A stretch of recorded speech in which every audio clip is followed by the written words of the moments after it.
Modern India दो parts में divide है। एक 1857 तक, यानी पोर्चुगीज के आगमन से लेके पुर्तगाली जब भारत में आए, या विदेशी कंपनियां जब भारत में आना शुरू हुई, तो उनमें सबसे पहले पुर्तगाली ही थी। वहां से लेके और 1857 तक का जो हिस्सा है, वो अर्ली मॉडर्न पीरियड के नाम से जाना जाता है। उसे हम लोग अर्ली मॉडर्न पीरियड कहते हैं हिस्ट्री में। और 1857 के बाद से लेके जो पीरियड है, उसे हम लोग इंडियन नेशनल मूवमेंट के नाम से जानते हैं, आफ्टर 1857 टू 1947। ये वाला जो पीरियड है, इसे हम लोग इंडियन नेशनल मूवमेंट के नाम से जानते हैं। ठीक है। और 1947 से बाद का जो पीरियड है, इसे पोस्ट इंडिपेंडेंस के नाम से जानते हैं। हिस्ट्री में ये कुछ है। पोस्ट इंडिपेंडेंस से अभी हमारे यहाँ कुछ आता नहीं है। तो 1857 से 1947 तक से ही हम लोग पूछते हैं। ये सबसे इंपॉर्टेंट सेक्शन है हमारे हिस्ट्री का, क्योंकि इसमें सबसे ज्यादा क्वेश्चंस आते हैं। मेंस एग्जामिनेशन में एक्सक्लूसिवली डिफाइन किया जाता है। जैसे आपके पीसीएसजे के पेपर में मेंस एग्जामिनेशन में ये डिफाइन है, इंडियन नेशनल। अब इसमें इंडियन नेशनल मूवमेंट में भी जो हमारा टॉपिक है, वो सोशियो रिलीजियस रिफॉर्म मूवमेंट है। सामाजिक धार्मिक सुधार आंदोलन है जिसे हम लोग देख रहे हैं। सामाजिक धार्मिक सुधार आंदोलनों में हमने आ, ब्रह्म समाज हम लोगों ने कर लिया है। ब्रह्म समाज से रिलेटेड कुछ और छोटे छोटे ऑर्गेनाइजेशंस वो हम लोगों ने कर लिए हैं। और अब हम इसमें आज जो देखेंगे वो स्वामी विवेकानंद और रामकृष्ण मिशन को हम लोग देखेंगे। ये एक इंपॉर्टेंट एस्पेक्ट है। तो आप इसमें हेडिंग डाल लीजिए, रामकृष्ण मिशन और स्वामी विवेकानंद।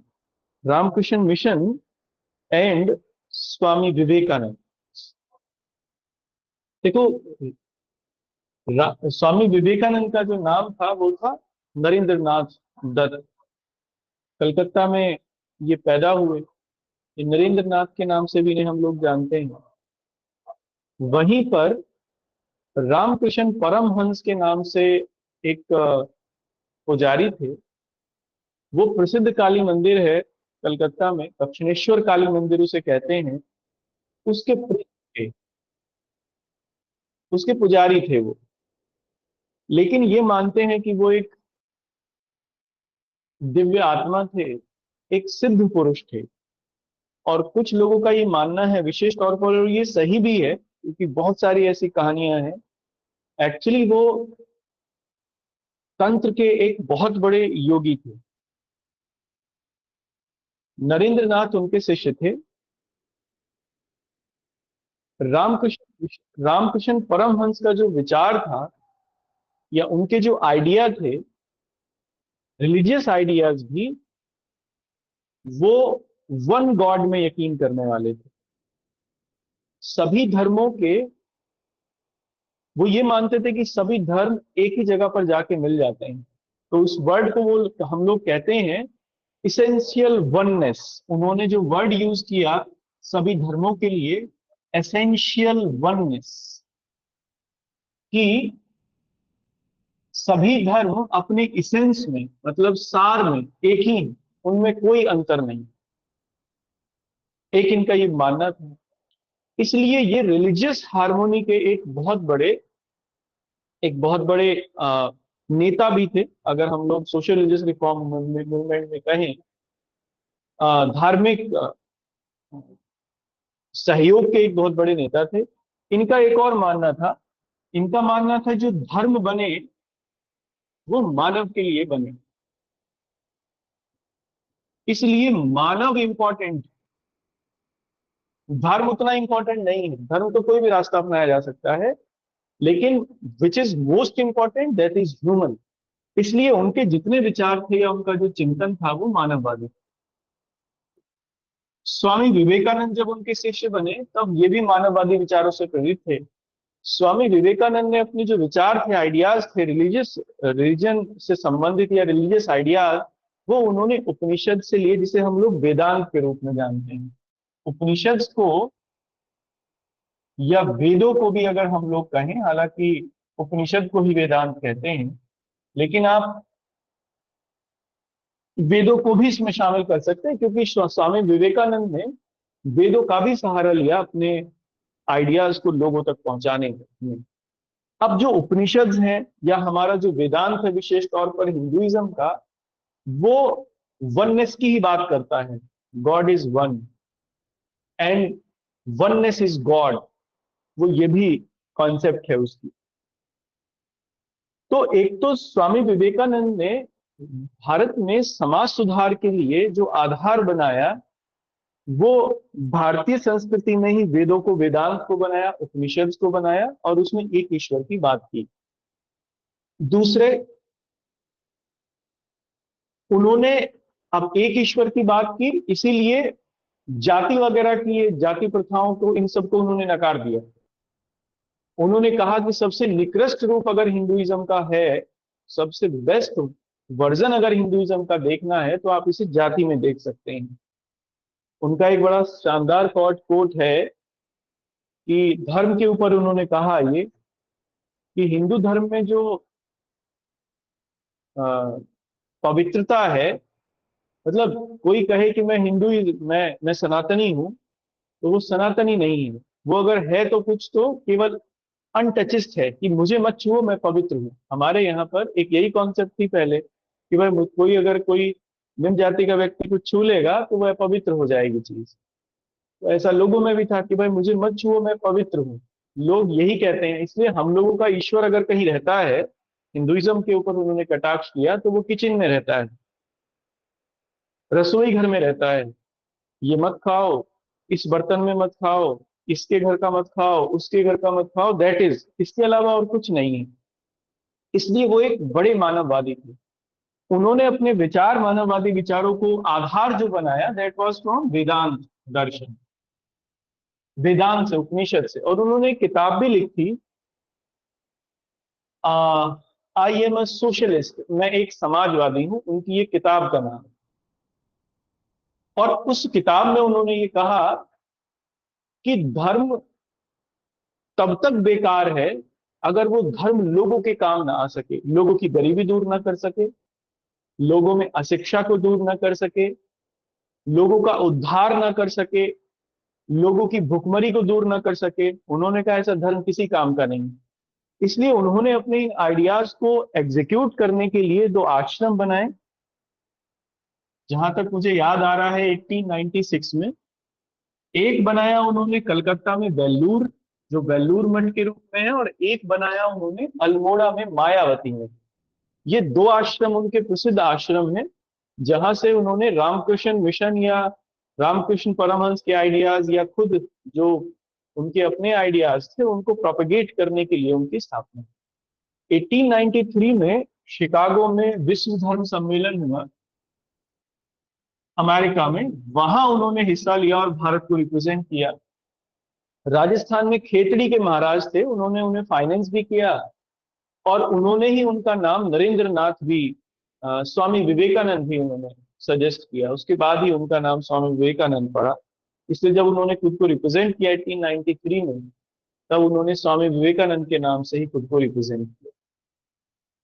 इनकी क्या उपयुक्त भूमिका थी, समाज सुधार आंदोलनों में क्या भूमिका थी? तो एक तो इन्होंने भारतीय समाज में जो इविल्स थे, जैसे जाति या महिलाओं के प्रति जो एक निम्न दर्जे की भावना थी, उसको, उसके ऊपर इन्होंने कटाक्ष किया, या उसको इन्होंने ओपोज किया। रिलीजियस लेवल पर वननेस की बात की, धार्मिक लेवल पर उन्होंने एक होने की या एकता की बात की। उन्होंने कहा सभी धर्म एक ही हैं, एक ही तरीके के एसेंस है। जैसे एक मुझे याद है, मेरे पास उनका पूरा साहित्य है विवेकानंद का, मैंने उसे पूरे को पढ़ा है, शायद 3 या 4 बार पढ़ लिया होगा अभी तक।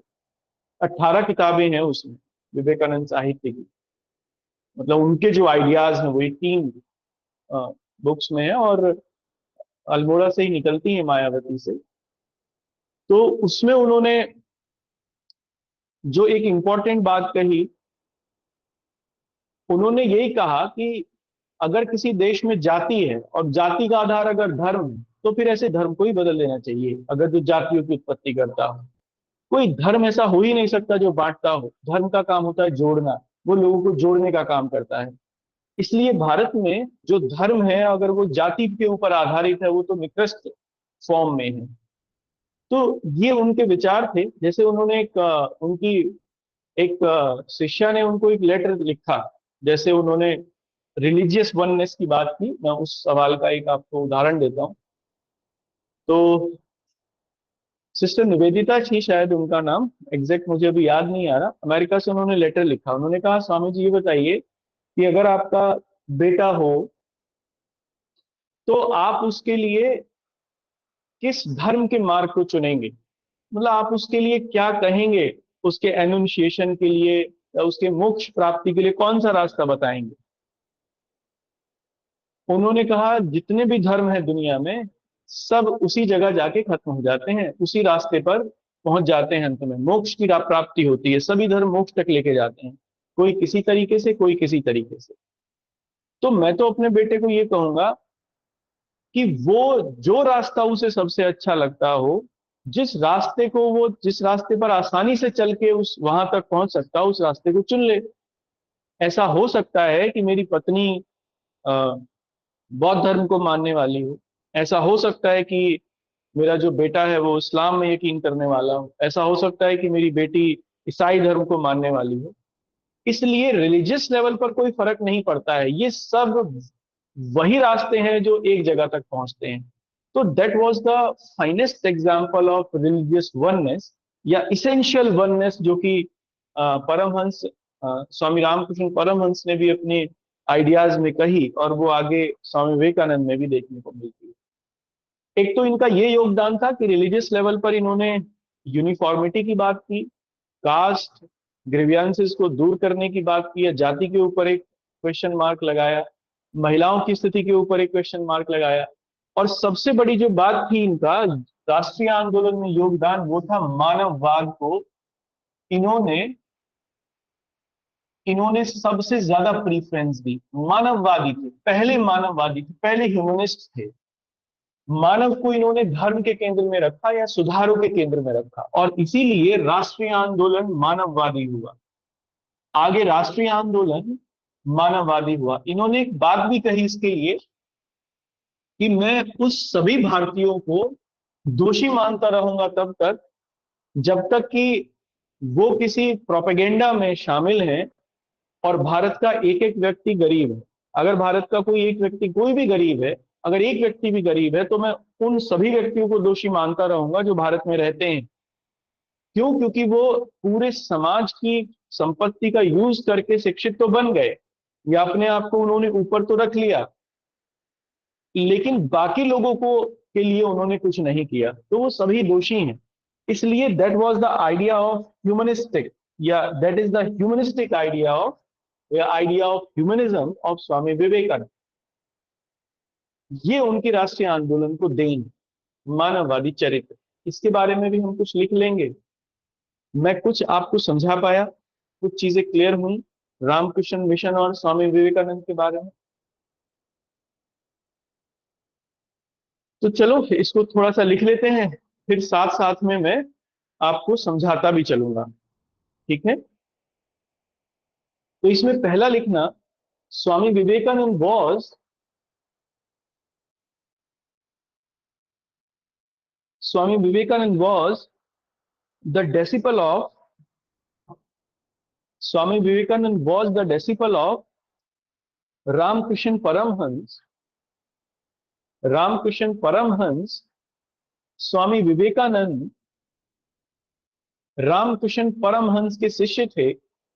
अब रामकृष्ण परमहंस के आगे लिख लीजिए 1834 में इनका जन्म हुआ था, तो इनके नाम के आगे लिख लीजिए 1834, और इनकी डेथ हुई 1886 में, जहां तक मुझे याद आ रहा है 1886 में इनकी डेथ हुई। ठीक है? तो उनके आगे लिख लीजिए स्वामी विवेकानंद रामकृष्ण परमहंस के शिष्य थे। रामकृष्ण परमहंस के शिष्य थे, डेथ रामकृष्ण की डेट क्या बताया आपने?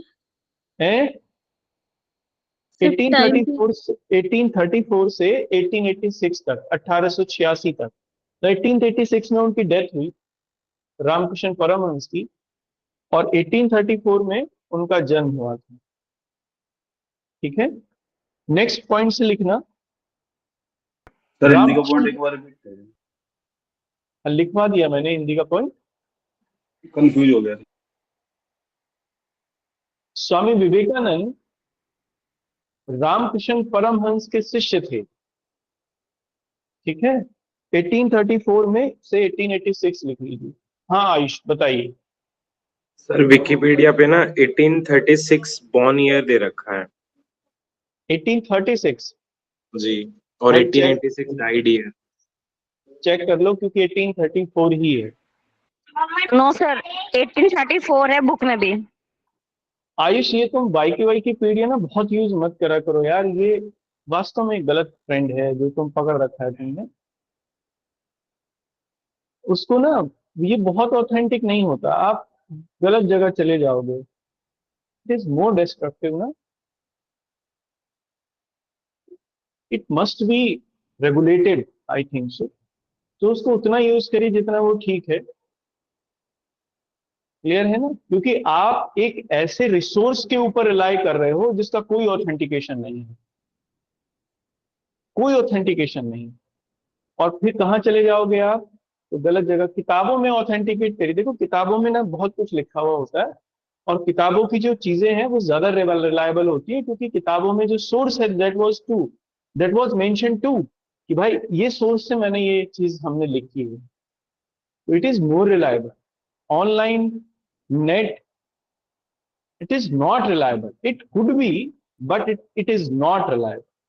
So I think you must use the net or all these stuffs uh, uh, very cautiously, जिससे आपको कोई परेशानी ना हो।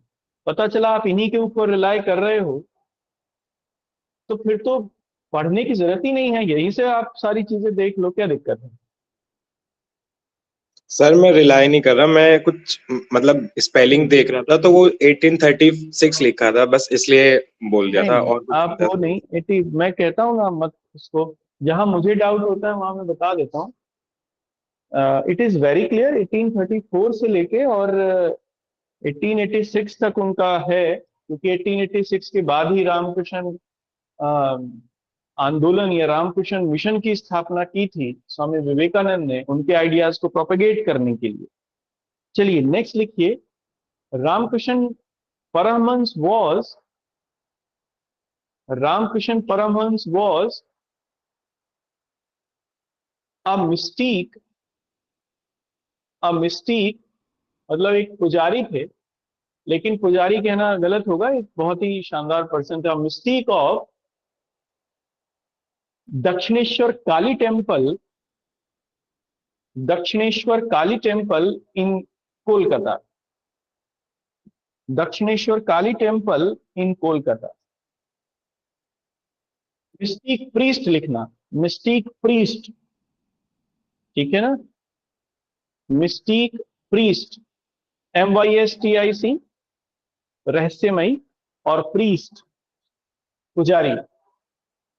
तो हिंदी में लिखिए इसे। रामकृष्ण परमहंस, रामकृष्ण परमहंस दक्षिणेश्वर काली के मंदिर के, दक्षिणेश्वर काली के मंदिर के एक रहस्यमयी पुजारी थे।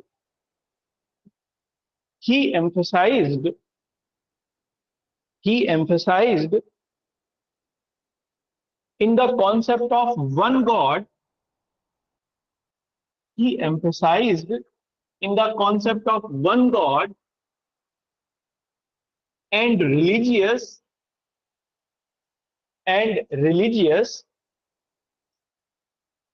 essentialism, and religious essentialism। Essence ये ESSENC से बनेगा, रिलीजियस इसेंशियलिज्म।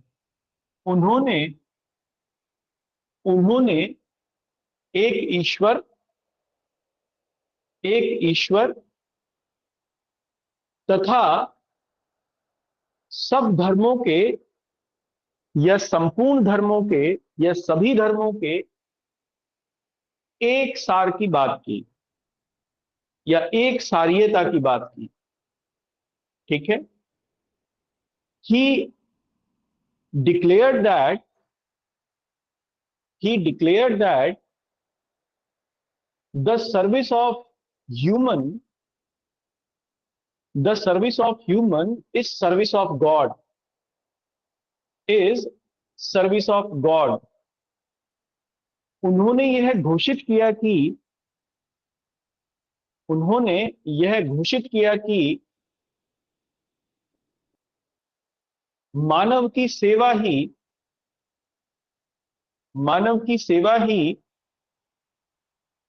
वास्तव में ईश्वर की सेवा है, वास्तव में ईश्वर की सेवा है।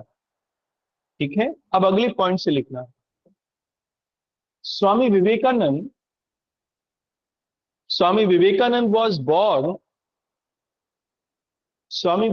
was born in 1863 और ब्रैकेट में इन 1863 तो और इन 1863 इन कैलकाटा, राधानगर में शायद इनका जन्म हुआ था, एग्जैक्ट मुझे याद नहीं है, इन कैलकाटा। स्वामी विवेकानंद का जन्म 1863 में कलकत्ता में हुआ। 1863 में कलकत्ता में हुआ। His ideas was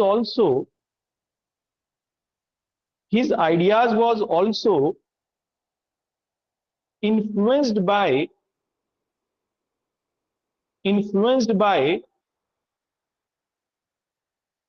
his guru Swami Vivekanand, his guru Ramkrishna Paramhans, उनके विचार भी उनके गुरु रामकृष्ण परमहंस के जैसे ही थे। He also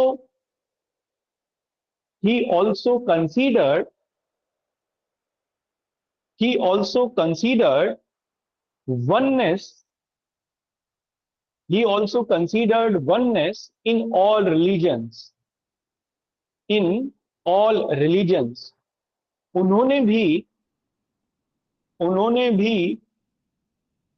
सभी धर्मों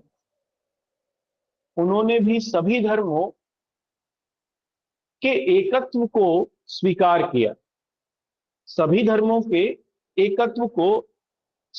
किया, ठीक है। अब उनके जो ये विचार थे, चाहे तो मानववादी विचार हो स्वामी विवेकानंद के भी, या सभी धर्मों में एकत्व की बात हो, ये सब वेदांत से आए, जो कि उपनिषद यही कहते हैं। तो आप अगली पॉइंट से लिखना। विवेकानंद्स आइडियाज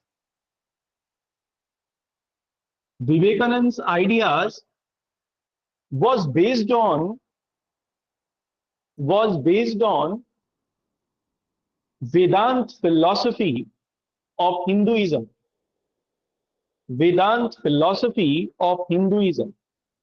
स्वामी विवेकानंद के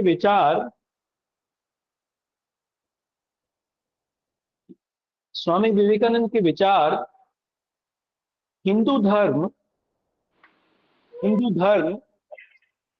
के वेदांत दर्शन से प्रभावित थे। ठीक है ना।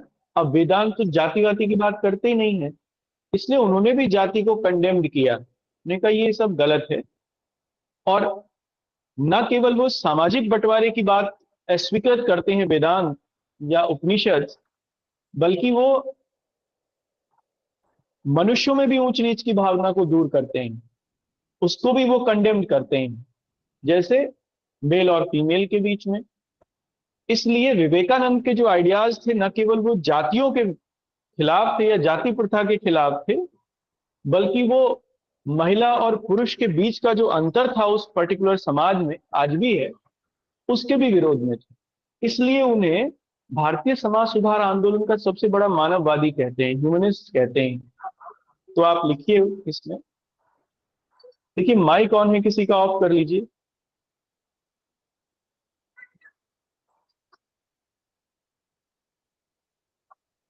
इसका माइक ऑन है।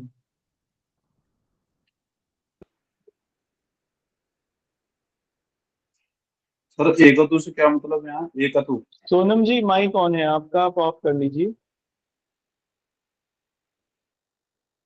चलिए नेक्स्ट लिखिए अगले पॉइंट से। His ideas was based on Vedanta, Vedanta philosophy of Hinduism. उनके विचार हिंदू धर्म के वेदांत दर्शन पर आधारित थे। As Vedanta condemned the caste system and rituals, caste system and rituals, Swami Vivekanand also opposed them. Swami Vivekanand also opposed them. क्योंकि वेदांत दर्शन जाति प्रथा, ये जाति व्यवस्था तथा कर्मकांड का विरोध करता है, इसलिए स्वामी विवेकानंद के विचार भी इनके विरोधी थे। ठीक है, और इसके लिए वो बड़ा इंपॉर्टेंट ये कोट कहते हैं कि our religion resided in our kitchen. हमारा जो धर्म है वो तो हमारे रसोई घर में रहता है, उसके रहने के लिए कहीं और जगह ही नहीं है। ये मत खाओ, ऐसे मत खाओ, इसके हाथ से मत खाओ, that is also blah blah included. तो लिखिए, ही स्पेशली कोटेड। अब उनका ये कोट इसलिए लिखवा रहा हूं, आप यूज कर सकते हो, आंसर राइटिंग में यूज कर सकते हो, ऐसे में यूज कर सकते हो। अगर जाति के ऊपर कुछ लिखने के लिए आता है उसमें बहुत मजे से आप इसे यूज करिए, अच्छे मार्क्स मिलेंगे। ही quoted in this context, he coated, इस संदर्भ में उन्होंने कहा अवर religion reside in our kitchen. Our religion reside in our kitchen. हमारा धर्म रसोई घर में निवास करता है। वो आगे भी कहते हैं, वो कहते हैं neither we Puranic nor we Vedantic, we are just non touchist. ये उनका पूरा कोट है वो, अब मुझे याद आ गया। ना तो हम पुराणवादी हैं, यानी जो पुराणों में यकीन रखने वाले हैं, ना ही हम वेदांती हैं जो वेदांत में यकीन रखने वाले हैं। अगर हम कुछ हैं तो बस इतने हैं कि मुझे मत छुओ, बिकॉज आई एम प्योर, क्योंकि मैं पवित्र हूं, छूने से गंदा हो जाऊंगा, बस ये मानता हूं। इसको लिख लीजिए पूरा, बड़ा शानदार कोट है ये। क्या लिखा था जरा उस कोट को बताना। Our religion resided in our kitchen, continuation में लिखना neither we are Puranics, PURANICS,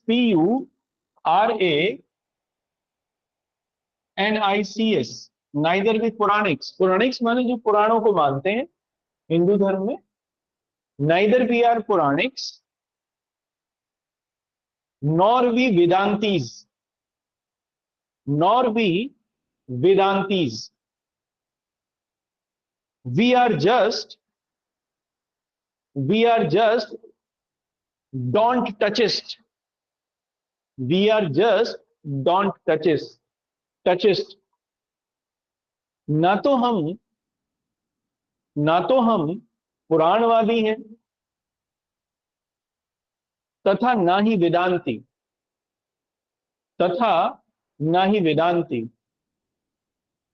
हम मात्र मत छुओवादी हैं। डोंट टचिस्ट का मतलब तो यही होगा, मत छुओवादी हैं। ठीक है ना। और अब अगले पॉइंट से लिखना, अगले पॉइंट से लिखना। अब स्वामी रामकृष्ण परमहंस चाहे हो, चाहे विवेकानंद का रामकृष्ण मिशन हो, इनका नेशनल मूवमेंट में सबसे बड़ा योगदान है इनका मानववादी चिंतन ही रही। कि जो जाति प्रथा थी उसके ऊपर उन्होंने क्वेश्चन मार्क लगाया, महिलाओं के अधिकार नहीं थे, उनको अधिकार देने की बात की, इक्वालिटी की बात की, इक्वालिटी फॉर ऑल की बात की, और समाज सेवा, मानव सेवा को ही उन्होंने धर्म बताया। तो he was the most precious humanist of Indian national reform movement.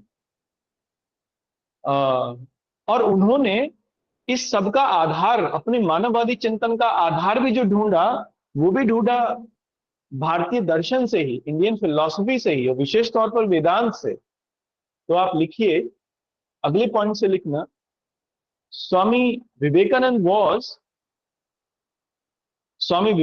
was a great humanist, a great humanist। Swami Vivekananda एक महान मानववादी थे, एक महान मानववादी थे। ठीक है, और इसके लिए ना एक कोट भी बड़ा उनका इंपॉर्टेंट है।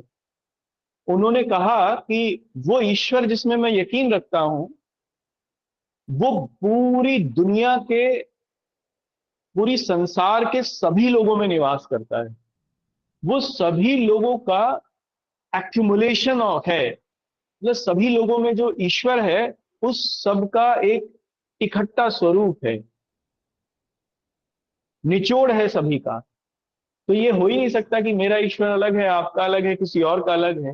It is the accumulation of God in every person। इस कोट को भी आप उनके अगले, बल्कि इसी में लिखिए, कोट नहीं है तो उनका आइडिया है, तो लिखिए he believes, या ऐसा लिखना he said, उन्होंने कहा, God in whom I believe, वे ईश्वर जिसमें मैं यकीन रखता हूं, the sum total of all soul, सभी आत्माओं का योग है, सभी आत्माओं का योग है ना।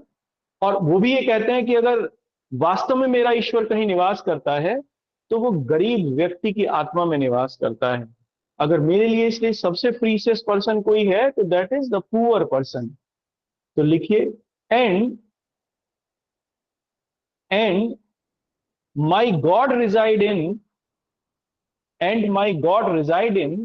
The poor people, my god reside in the poor people, तथा मेरा ईश्वर कहीं निवास करता है तो गरीब लोगों में। ठीक है, और उन्होंने एजुकेटेड इंडियंस के लिए भी उन्होंने कहा ये, तो आप उसको लिखो अगले पॉइंट से। he also said about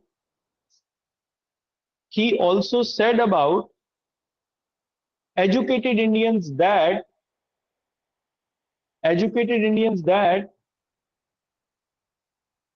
if there are poverty in India,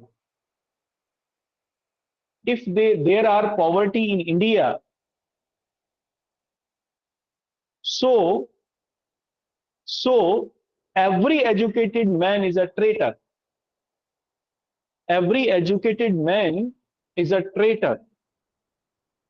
उन्होंने कहा कि भारत में जब तक गरीबी है, मैं प्रत्येक शिक्षित व्यक्ति को देशद्रोही मानूंगा। ठीक है, और इसके लिए उन्होंने किताब भी लिखी, आई एम सोशलिस्ट, मैं समाजवादी हूं। इसीलिए उन्हें रिलीजियस सोशलिस्ट भी कहा जाता है, धार्मिक समाजवादी भी कहा जाता है। बड़ा इंपॉर्टेंट वर्ड है ये। अब स्वामी विवेकानंद के ऊपर कभी भी कुछ लिखने के लिए आए तो इस वर्ड को आप यूज करना मत भूलना, रिलीजियस सोशलिस्ट, धार्मिक समाजवादी, यही कहा जाता है।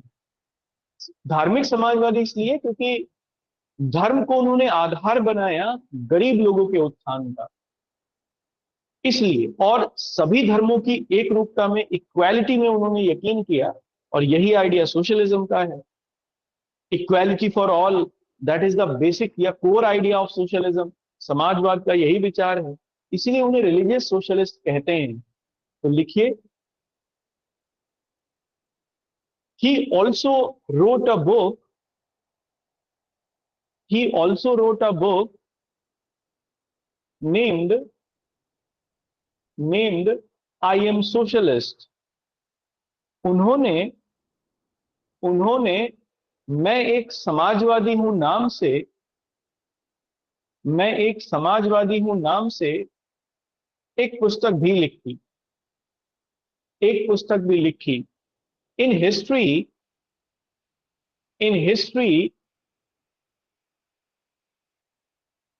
he is considered in history he is considered a religious socialist।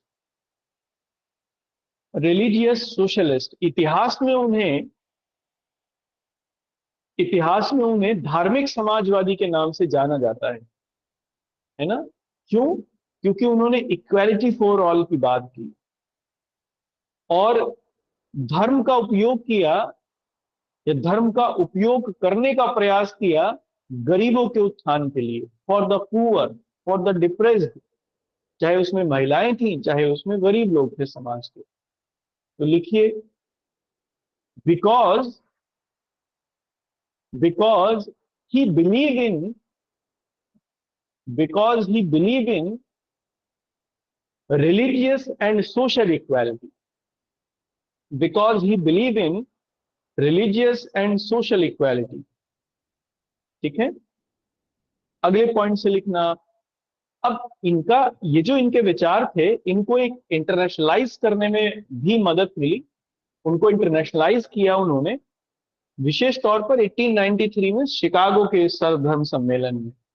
यहीं से वो फिर फेमस भी हुए, वो एक प्लेटफॉर्म मिला उन्हें, उनके विचारों को पूरी दुनिया तक। और एक भारत के पहले संत थे जिन्होंने पश्चिम में जाके कोई अपना भाषण दिया या कोई डिस्कोर्स प्रस्तुत किया अबाउट इंडियन फिलॉसफी, भारतीय दर्शन के बारे में।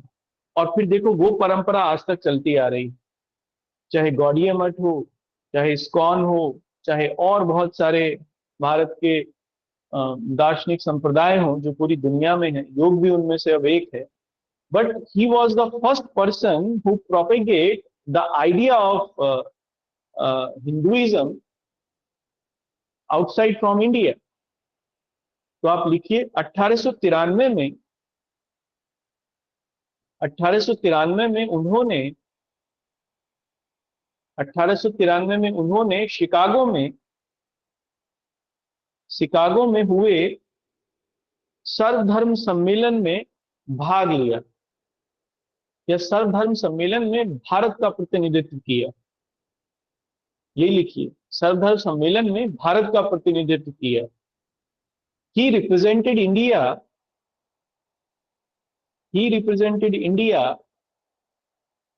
in all religion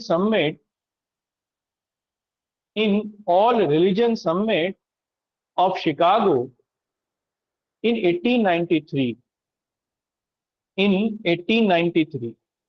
और जब उन्होंने वहां पर अपना भाषण शुरू किया, तो उनका भाषण है वो, अगर आप नेट पे देखोगे तो मिल जाएगा, मतलब यूट्यूब वगैरह पे शायद है वो। तो उसमें ब्रदर्स एंड सिस्टर्स कह के उन्होंने लोगों को संबोधित किया। और कहते हैं कि फिर उसके बाद लोग इतना ज्यादा बंध गए उनके बातों से जो उन्होंने कही,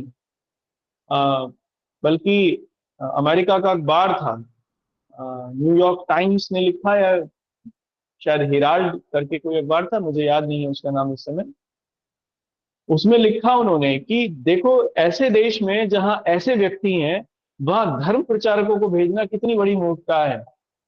जहां विवेकानंद जैसा कोई व्यक्ति है, या हिंदू धर्म का जो एक दर्शन है वो इतना ज्यादा मैच्योर है, तो वहां धर्म प्रचारकों को भेजना तो बड़ी मूर्खता वाली बात होगी। खैर, लिखिए अगले पॉइंट में।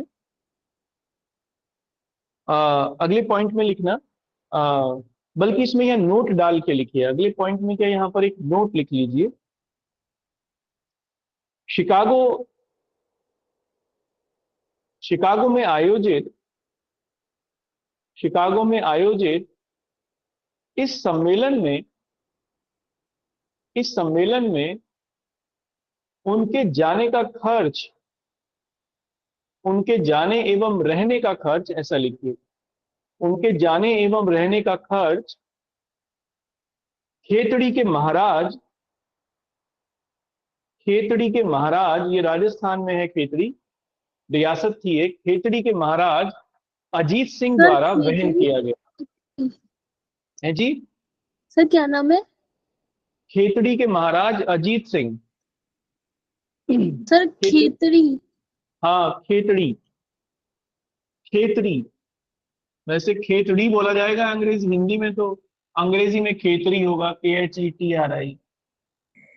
ये एक सर रियासत है जी।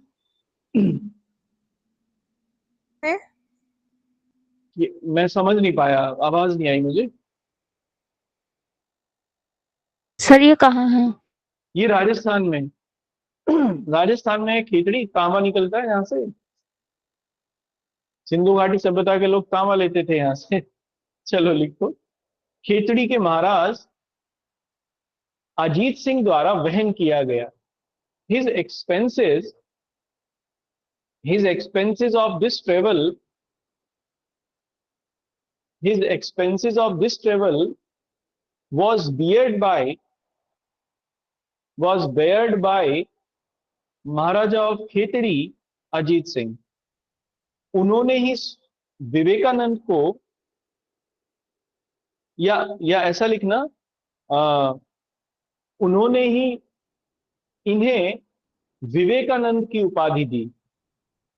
उन्होंने ही इन्हें विवेकानंद की उपाधि थी। And he also gave him the designation of Vivekananda.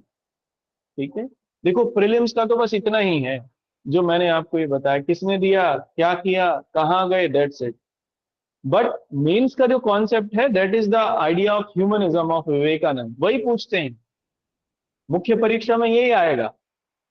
जैसे रामकृष्ण, जैसे यही पूछेंगे कि रामकृष्ण मिशन एवं स्वामी विवेकानंद के मानववादी चिंतन का भारतीय राष्ट्रीय आंदोलन पर क्या प्रभाव पड़ा, उदाहरण सहित स्पष्ट कीजिए। Told about the effect of humanistic ideas of Swami Vivekananda and Ramakrishna mission, elaborate it. ठीक है, अब लिखना है। अब आप उसमें ये तो लिखोगे नहीं कि भाई ये जन्म ये हुआ, मृत्यु ये हो गई, यहाँ शिकागो में गई है ना, ये कोई मतलब का नहीं है। बेसिक आइडियाज मतलब का है, तो फिर यहाँ पे फेल हो जाता है मामला, फिर मेंस में नहीं लिखा जाएगा कुछ भी, फिर अगर केवल यहीं तक सीमित रहेगा। अगले पॉइंट से लिखना, नेक्स्ट पॉइंट से लिखना। अब देखो ये लौट आए वहां से 1894 या 5 में लौट के आए, और स्वामी विवेकानंद के मतलब रामकृष्ण मिशन का जो प्रचार था, या उनके आइडियाज का जो प्रचार था, उनको करने के लिए इन्होंने रामकृष्ण मिशन की स्थापना की। अब देखो दो बातें हैं इसमें प्रीलिम्स के लिए। रामकृष्ण मिशन की स्थापना किसने की, ये कई बार पूछा है क्वेश्चन, अमूमन ये प्रीलिम्स में आता है, तो स्वामी विवेकानंद ने। लेकिन रामकृष्ण मठ की जो स्थापना की, वो रामकृष्ण परमहंस ने ही की थी। रामकृष्ण मठ यानी जहां वो रहते थे, स्वामी, वो दक्षिणेश्वर काली का मंदिर था, उसके पास में ही रामकृष्ण मठ था जहां वो रहते थे एक प्रीस्ट के रूप में। That was founded by Ramakrishna Paramahansa. लेकिन रामकृष्ण मिशन जो कि एक आंदोलन था, उसकी स्थापना की या उसकी शुरुआत की स्वामी विवेकानंद, अपने गुरु के विचारों को प्रोपेगेट किया करने का उन्होंने शुरू किया।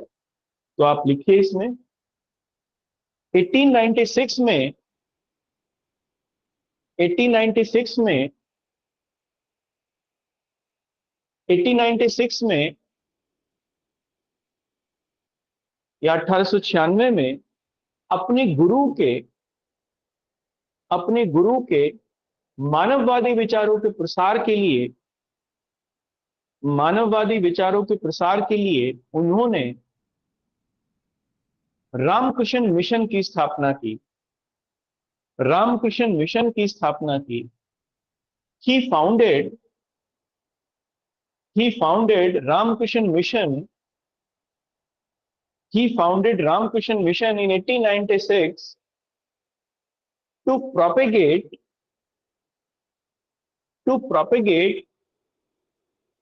the humanitarian ideas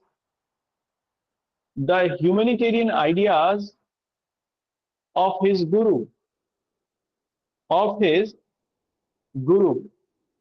ठीक है, क्योंकि वो ये मानते थे कि पर्सनल सल्वेशन यानी व्यक्ति की व्यक्तिगत मुक्ति, जिसे हम लोग मोक्ष कहते हैं, वो तभी प्राप्त किया जा सकता है जब गरीबों का उत्थान हो सके। इसलिए व्यक्ति का मोक्ष अगर कहीं छुपा हुआ है तो वो गरीबों के उत्थान में छुपा हुआ है।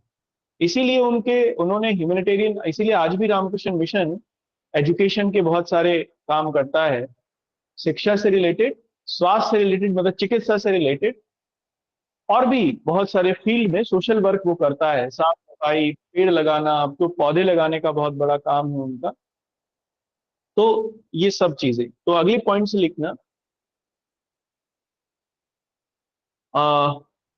अगले पॉइंट से लिखना, Ramakrishna mission considered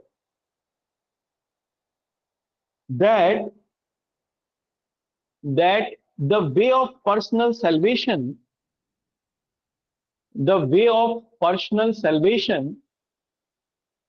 goes from the upliftment of poor.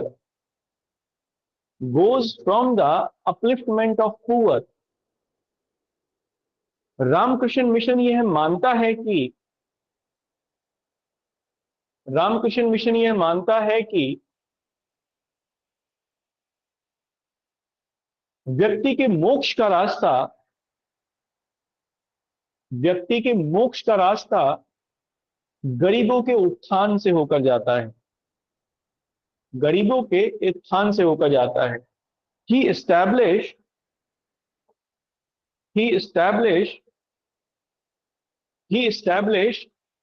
two centers of Ramakrishna Mission. उन्होंने रामकृष्ण मिशन के 2 केंद्र स्थापित किए। फर्स्ट लिखना वेल्लूर मठ, ये कलकत्ता में ही है। वेल्लूर मठ अभी खूब चर्चा में था, वेल्लूर मठ। और दूसरा लिखना मायावती, दूसरा है मायावती, अल्मोड़ा में है ये, तो डैश करके अल्मोड़ा लिख लीजिए, उत्तराखंड। चर्चा में इसलिए है, एक तो चुनावों में ममता बनर्जी ने आरोप लगाया कि रामकृष्ण मिशन जो है वो बीजेपी को सपोर्ट कर रहा है, लोगों को इन्फ्लुएंस कर रहा है वोट देने के लिए। और दूसरा फिर माननीय प्रधानमंत्री जी साधना करने के लिए रामकृष्ण रॉक पर गए, तो दोनों अभी चर्चा में है खूब। रामकृष्ण का राजनीतिक उपयोग करने में खूब लोग आगे हैं, तो उसीलिए अब इसके बारे में जानना बड़ा जरूरी है। चलिए खैर, लिखिए इसमें, अगले पॉइंट में लिखना, ये 2 सेंटर्स हैं। अगले पॉइंट में इसे लिखना, देखो सुभाष चंद्र बोस ने विवेकानंद के बारे में लिखा, या विवेकानंद को कहा भारत का आध्यात्मिक पिता।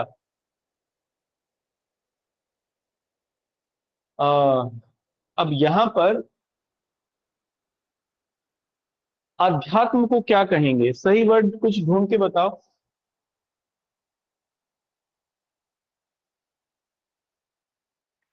स्पिरिचुअल होगा ना? Spiritual father, correct, spiritual father of India.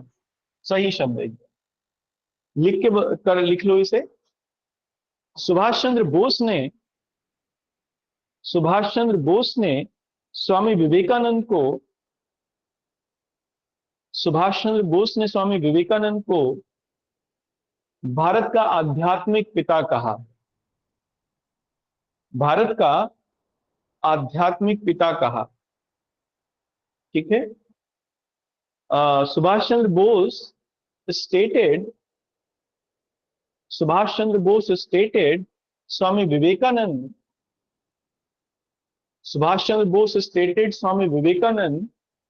as the spiritual father of India। ठीक है। एक तो ये, दूसरी चीज ये थी, देखो इनके कई डिसिपल जो थे वो बाद में क्रांतिकारियों को उन्होंने सपोर्ट किया, जैसे मार्गरेट नोबल जिनको सिस्टर निवेदिता कहते हैं, वो बंगाल के क्रांतिकारियों को सपोर्ट करने में सबसे आगे रही। इनके कई शिष्य क्रांतिकारी भी बने बंगाल के, क्योंकि वो ऑपरेशन के खिलाफ थे। जैसे इनका इनका इनका मानना ये था स्वामी विवेकानंद का कि अच्छे से अच्छा औपनिवेशिक राज्य, बुरे से बुरे स्वराज से ज्यादा बुरा है। मतलब कि अगर कोई व्यक्ति, अगर कोई देश गुलाम है तो फिर वो गुलामी चाहे जितनी अच्छी है वो खराब है। उसका एग्जाम्पल वो देते हैं कि जंजीर अगर सोने की है तो भी वो जंजीर ही है। अब इनके इसलिए आइडियाज जो थे वो स्वतंत्रता से भी प्रेरित थे, तो फिर इनके शिष्य जो थे कई, वो क्रांतिकारी गतिविधियों में भी लिप्त रहे। इसलिए रामकृष्ण मिशन और स्वामी विवेकानंद का जो आंदोलन था, उन्होंने राष्ट्रीय आंदोलन में भी महत्वपूर्ण भूमिका निभाई। आगे क्रांतिकारी राष्ट्रीय आंदोलन में विशेष तौर पर सिस्टर निवेदिता या मार्गरेट नोबल, उनकी बड़ी इंपॉर्टेंट भूमिका थी। तो अगले पॉइंट में लिखना,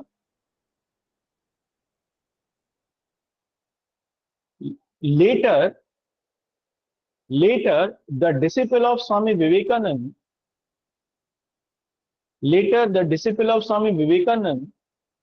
plays an important role in revolutionary movement of India। कालांतर में यह भी एक योगदान है। कालांतर में स्वामी विवेकानंद के शिष्यों ने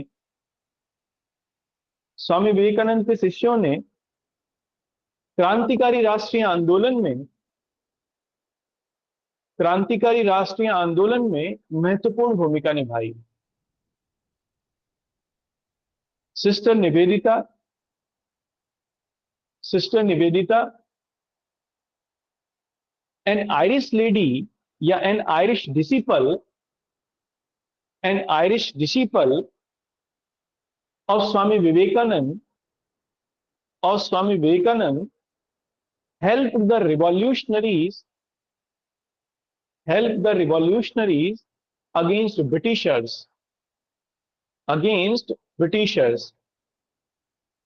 Margaret Noble, ब्रैकेट में लिखना, सिस्टर निवेदिता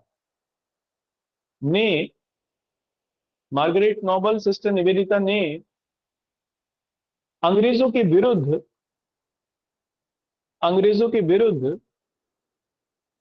क्रांतिकारियों की सहायता की। ठीक है। अब इसी के चलते एक किताब लिखी वैलेंटाइन शिरोल ने। एक ये ब्रिटिश हिस्टोरियन थे, वैलेंटाइन शिरोल इनका नाम था। वैलेंटाइन शिरोल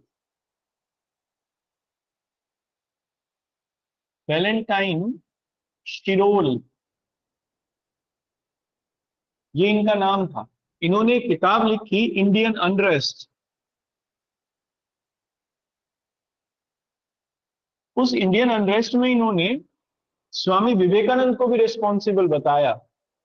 भारतीय जो रिवॉल्यूशनरी एक्टिविटीज थी उनके पीछे स्वामी विवेकानंद को भी उन्होंने रिस्पॉन्सिबल बताया। इसीलिए क्योंकि उनके बहुत सारे जो शिष्य थे वो रिवॉल्यूशनरी एक्टिविटीज में आगे इन्वॉल्व हो गए थे, क्योंकि उपनिवेशवाद को या परतंत्रता को वो सबसे खराब फॉर्म मानते थे। तो आप लिखिए, the writer of Indian unrest, the writer of Indian unrest,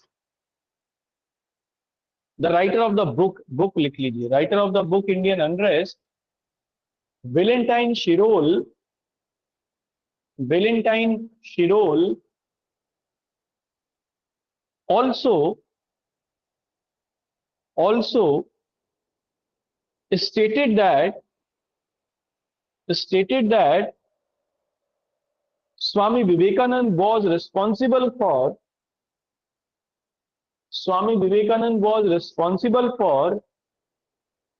revolutionary activities in India. Revolutionary activities in India. ठीक है, अंतिम बिंदु है ये, लिख लीजिए। इंडियन अनरेस्ट के लेखक या पुस्तक इंडियन अनरेस्ट के लेखक वेलेंटाइन शिरोल ने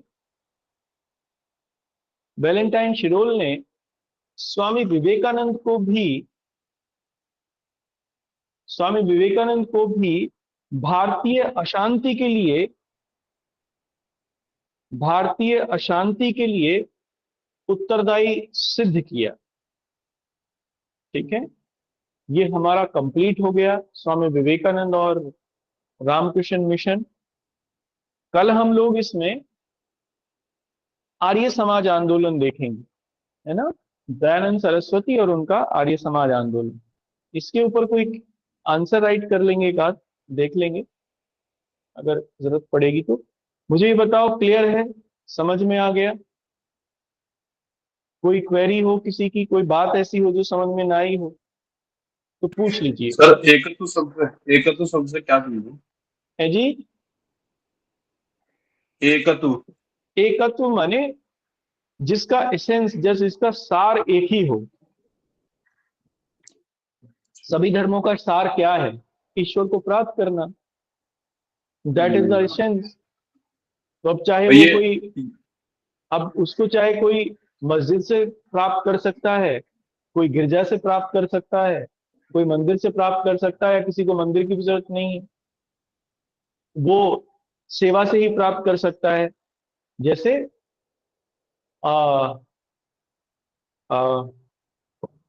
क्या नाम था उनका,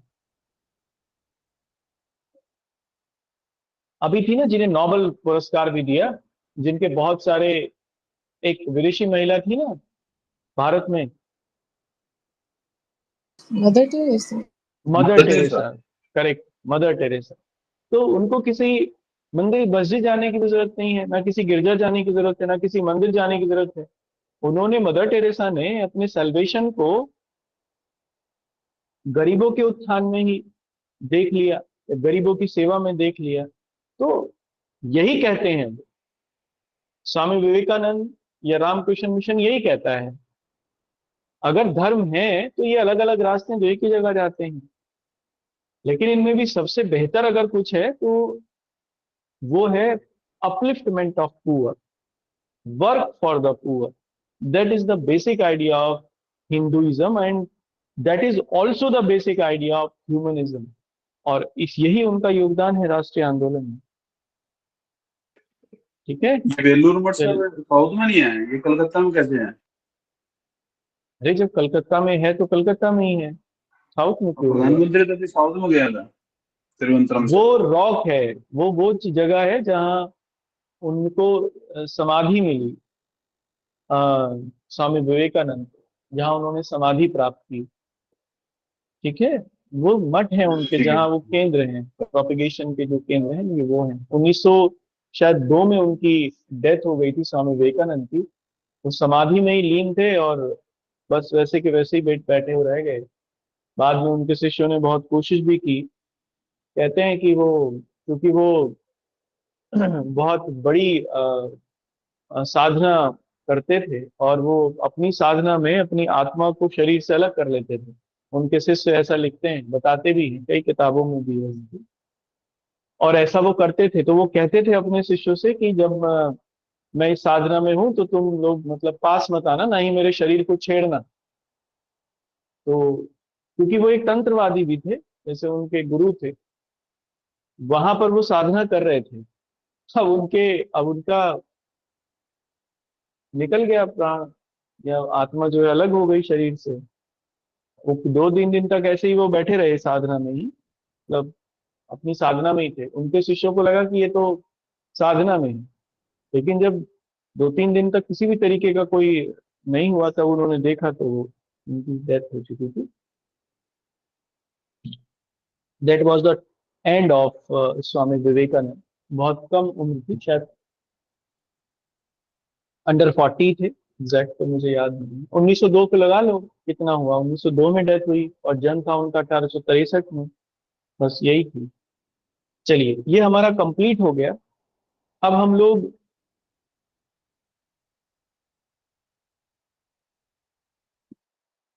नहीं, ऐसा कुछ नहीं है, ऐसा बिल्कुल कुछ नहीं है।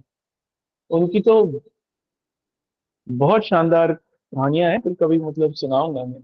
अगर आपको स्वामी विवेकानंद के बारे में सही मायने में जानना है, तो फिर उनका साहित्य है, उसमें 18 किताबें हैं, कुल मिला के 21 हैं, लेकिन 3 जो है वो बहुत जरूरी नहीं है, लेकिन 18 हैं। You have to study them. उनमें 4 सबसे इंपॉर्टेंट: ज्ञान योग, कर्म योग, भक्ति योग और राजयोग। चारों बहुत शानदार, लेकिन उनको समझना बड़ा मुश्किल है। It is very difficult philosophy. मैंने जितना भी दर्शन पढ़ा है, मुझे सबसे मुश्किल लगती है वो।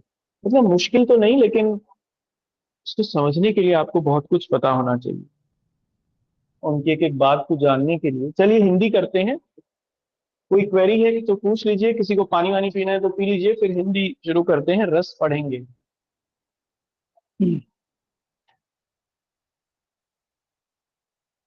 हाँ मानसी, बताइए। तो सर एक हाँ जी। ऐसे ही एक फिलोसफिकल डाउट मन में आ रहा है। हाँ सर हाँ। जैसे आपने बताया कि Swami Vivekananda oneness of God में बिलीव करते थे, हाँ, तो सर उनका राम कृष्ण नाम रखने के पीछे क्या उद्देश्य रहा होगा? रामकृष्ण मिशन। उनके गुरु यस का सर, नाम सर था रामकृष्ण। रामकृष्ण। उनके गुरु का ओके नाम था रामकृष्ण परमहंस। ओके मतलब ओके सर। उनका नाम उनके रामकृष्ण था, परमहंस उनकी उपाधि थी। परमहंस का मतलब है इट इज अ स्टेट, या ऐसा समझ सकते हैं, it is a most spiritual and competent state of a human being, that is Paramahansa. यानी जब कोई व्यक्ति अपने विकारों से, विकृतियों से, मतलब व्यक्ति नहीं, आत्मा, खैर आत्मा में तो विकार होता नहीं, चेतना सही मायने में कहें, तो जब चेतना अपनी पूरी एक जर्नी के थ्रू, कॉन्शियसनेस के थ्रू उस स्टेट में पहुंच जाती है, जब वो पूरी तरीके से विकार रहित हो, तब ऐसी स्थिति को हम लोग परमहंस कह सकते हैं। जैसे भैंस, देखिए भैंस। Yes sir. यस भैंस सर। भैंस के सामने खड़े होके और उसको ज्ञान दो, तो भैंस जो है वो परमहंस स्थिति में है। उसे कोई मतलब नहीं है आपके ज्ञान से, वो बस खड़ी होके और सुनती रहेगी। तो दैट इज द, अब ये एग्जाम्पल दिया मैंने। जैसे किसी मूड व्यक्ति के सामने, या किसी ऐसे पर्सन के सामने जिसको उस चीजों से कोई मतलब नहीं है, आप अगर ज्ञान दोगे ना, तो कोई फर्क नहीं पड़ेगा उसके ऊपर। That is the Paramahansa state, मतलब कॉन्शियसनेस का, लेकिन परमहंस स्टेट। ये तो खैर एक खराब एग्जाम्पल था, लेकिन उसका वहां मतलब है कि that state in which an equitability और स्टेबिलिटी ऑफ सोल एग्जिस्ट हो जाए, दैट इज द, तो परमहंस उनकी उपाधि है, और कुछ नहीं। रामकृष्ण नाम स्वामी विवेकानंद ने उन्हीं। मेरा तो एक पेज भी ना हुआ, मतलब कि मैं तो कॉपी भी ना बनी।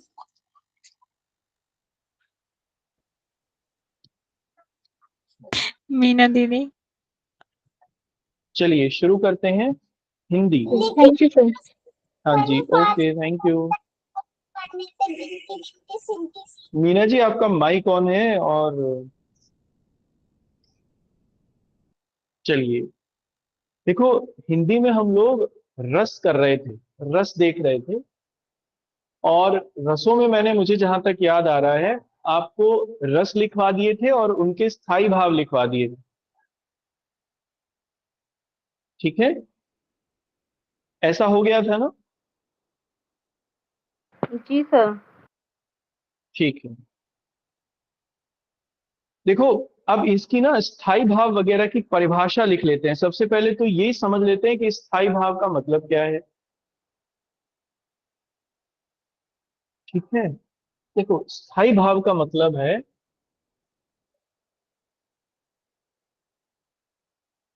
देखो रस का मतलब है state, a state of mind. अगर मैं उसे बड़े सिंपलेस्ट फॉर्म में कहूं तो it is a state of mind, ये वही रस है।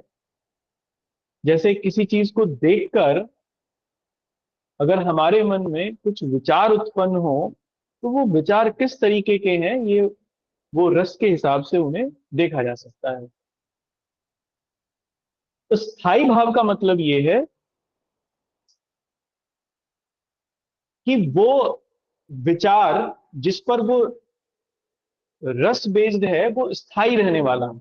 यानी वो मौलिक विचार जिसके ऊपर जो हृदय में हमेशा विद्यमान रहता हो, उसको हम लोग स्थायी भाव कहते हैं। जैसे श्रृंगार रस है मान लीजिए, ठीक है, इसका स्थायी भाव क्या बताया था मैंने? रति। रति। ठीक है, रति का मतलब यहां से है कामेच्छा या प्रेम एक तरीके का। तो ये मन में रहता ही है सबके, प्रेम की भावना मन में रहेगी ही। तो जो रस को उत्पन्न करता है वो भाव, और वो हमेशा रहता हो मन में, वो स्थायी भाव कहलाता है। तो आप इसकी जरा परिभाषा लिख लीजिए। अब ये स्थायी भाव सुषुप्त अवस्था में रहते हैं, डोरमेंट स्टेट में रहते हैं। भरत मुनि कहते हैं कि ये सुषुप्त होते हैं, सोए रहते हैं। लेकिन जैसे ही उद्दीपन आए तो ये जाग जाते हैं। ठीक है, और फिर ये जाग कर स्थायी भाव को, ये सुषुप्त अवस्था में रहते हैं, ये जाग कर फिर उस रस की उत्पत्ति करते हैं, व्यक्ति के मन में, विचारों में उस रस को उत्पन्न करते हैं। जैसे मान लीजिए आपने, अब रति एक स्थायी भाव है, उद्दीपन आया, किसी व्यक्ति को देखा और आपको देखकर लगा कि ये बहुत अच्छा है, बहुत सुंदर है, या किसी फूल को देखा, उसको देखकर आपको लगा कि बहुत अच्छा है, बहुत सुंदर है, तो मन में एक भाव, दैट वाज उद्दीपन, उसको देखकर लगा, और उससे जो भाव उत्पन्न हुआ, अब वो पहले ये जो रति मन में थी वो सुषुप्त थी, सोई हुई थी, लेकिन देखते ही उसे वो जाग गई, और उसके बाद आपने उसकी उसकी प्रशंसा में कुछ कहा, तो वो जो वक्तव्य आपने कहे, दैट वाज श्रृंगार रस। भाव जो उत्पन्न हुआ, दैट वाज रति। और जिस वजह से उत्पन्न हुआ उसको हम लोग उद्दीपन या आलंबन कहते हैं, आगे पढ़ेंगे। तो फिलहाल आप लिखिए स्थायी भाव, है ना? क्या लिखा था पिछली वाली क्लास में, मुझे थोड़ा सा बता दो तो मुझे समझ में आ जाएगा। रस लिख लिए थे, सर स्थाई भाव लिख की डेफिनेशन हो गई थी, रस स्थायी बता भाव की दिए डेफिनेशन थे हो गई थी, सर, रस भी बता दिए थे, रस बता दिए थे। 11 अब रस और उनके स्थाई भाव भी बता दिए। ठीक है, अब इसमें दूसरा फिर लिखो विभाव। स्थायी भाव के बाद विभाव,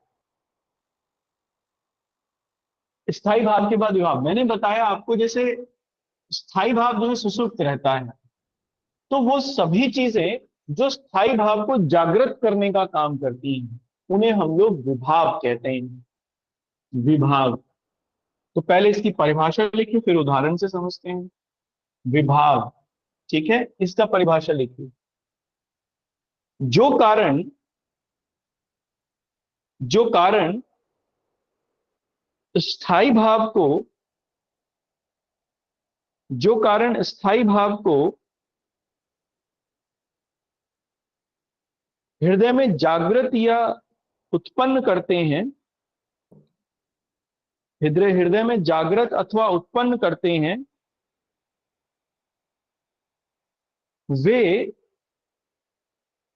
वे विभाव कहलाते हैं।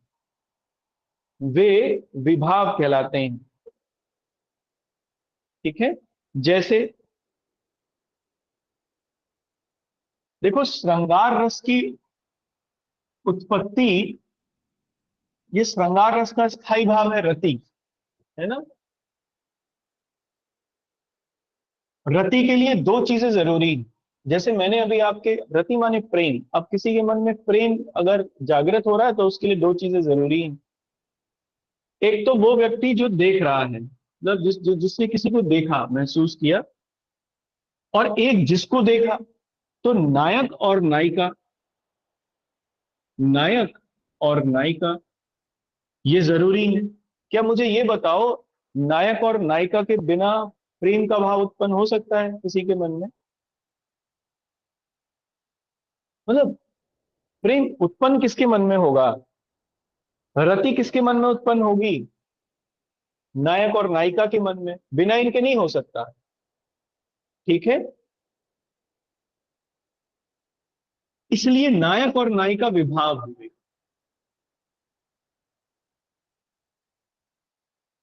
अब इसमें भी विभाव, क्या कौन सा विभाव हुआ? तो विभाव भी फिर दो तरीके के होते हैं, एक आलंबन और एक उद्दीपन। विभाव के दो हिस्से हैं, एक आलंबन और एक उद्दीपन। आलंबन विभाव में वो कारक आता है जिनकी वजह से वो स्थायी भाव उत्पन्न हो रहा है, और उद्दीपन में वो चेष्टाएं आती हैं जो दिमाग में आती हैं, जो बुद्धि में आती हैं, और वो उन भावों को जागृत करने का काम करती हैं। तो आप इसमें लिख लीजिए अगले पॉइंट में, आलंबन विभाव। आलंबन विभाव, इसमें लिखना, विभाव लिख लिया, आलंबन को छोड़ो। पहले ये बताओ, विभाव लिख लिया?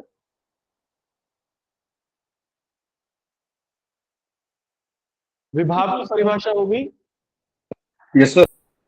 अब इसमें कंटिन्यूएशन में लिखो, विभाव के दो भेद हैं। देखो शायद आंधी आ गई है ना, आंधी आई है शायद, देखो। ये नहीं वही आई है जो आई है, हमारे यहाँ आ गई है। सर, ये आई वही नहीं आई है, बताने का। ये वही है जो हम दोपहर पढ़ रहे थे अभी ज्योग्राफी में। देखो शाम के बाद आई है ना, दिन में नहीं आई। चलो, मैं इसलिए बता रहा हूँ क्योंकि लाइट जा सकती है, इंटरनेट डिसरप्ट हो सकता है। तो अगर इंटरनेट डिसरप्ट हो जाए तो समझ जाना कि, चलिए लिख ला इसमें, विभाव के दो जैसे भेद हैं। विभाव के दो भेद हैं। ठीक है। पहला लिखना, आलंबन विभाव। आलंबन, ये मैंने लिखा ना, आलंबन विभाव। ठीक है। वैसे इतना डीप नहीं आएगा आपको, लेकिन फिर भी समझ लो, आलंबन विभाव। इसके आगे डैश करके लिखना, आलंबन विभाव के आगे। इसमें लिखना, जिस व्यक्ति अथवा वस्तु के कारण, जिस व्यक्ति अथवा वस्तु के कारण स्थायी भाव जागृत होता हो, स्थायी भाव जागृत होता हो। ठीक है। जैसे स्थायी भाव रति, श्रृंगार रस का, और जागृत किसकी वजह से हो रहा है? नायक और नायिका की वजह से। तो नायक और नायिका आलंबन विभाव कहलाएंगे। ठीक है। अब दूसरा लिखिए, उद्दीपन। उद्दीपन,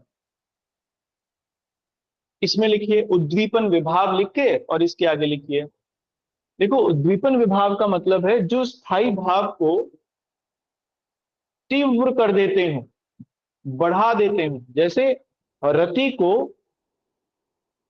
बढ़ाने वाला जो भाव होगा उसको हम लोग उद्दीपन विभाव कहेंगे। जैसे मान लो फूल बहुत सुंदर है, तो आलंबन भाव तो हो गया मैं और फूल, क्योंकि दोनों के बिना रति उत्पन्न होगी ही नहीं। और इसमें उद्दीपन हो गया फूल की सुंदरता।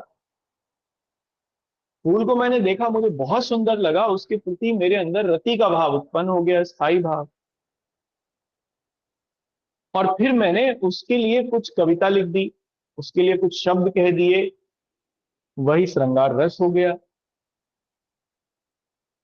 आया ना समझ में? उद्दीपन का मतलब है वो चेष्टाएं या वो कारक जो स्थायी भाव को तीव्र कर दें, उद्दीपन कहलाएंगे।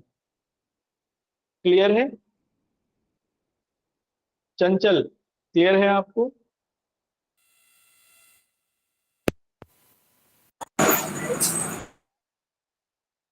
लिखो तो, उद्दीपन। हाँ विभूति बताओ। सर उद्दीपन एक बार और बता दीजिए प्लीज।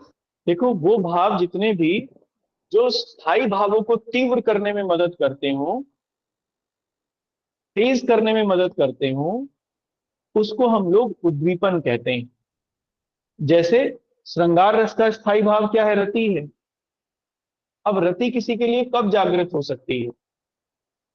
जैसे मान लो सुंदरता है ना, मान लो कोई फूल या कोई भी चीज हमें देखने में बहुत सुंदर लगी, तो मन में रति का भाव जागृत होगा। यानी रति का भाव जागृत क्या होगा? रति का भाव और मजबूत हो जाएगा।